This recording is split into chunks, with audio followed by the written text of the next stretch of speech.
সুপ্রভাত বন্ধুরা, আজকে শনিবার। তো তোমাদের সাথে আমি শেয়ার করার জন্য নিয়ে আসলাম আজকে নিরামিষ কিছু রান্না করেছি, খুবই সামান্য আয়োজন।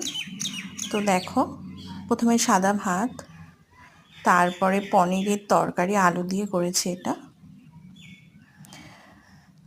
ডুমো ডুমো করে আলু কেটে, পনিরটাকেও ডুমো ডুমো করে কেটে তো ভেজে নিয়ে একদম হালকা ফুলকাভাবে করেছি।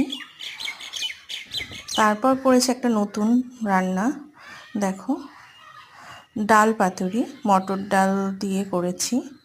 তো তোমাদের যদি কারো রেসিপিটা লাগে তো অবশ্যই কমেন্টে জানিও, আমি রেসিপিটা দিয়ে দেব।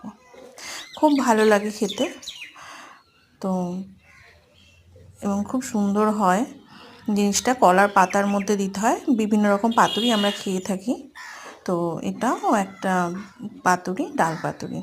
এটা মটর ডাল দিয়ে করেছি, মসুর ডাল দিয়েও হয়। আর করেছি আমের আচার, ওটাই শেষ পাতে খাওয়া হবে। ব্যাস, আজকে সিম্পল আয়োজন, খুবই সামান্য।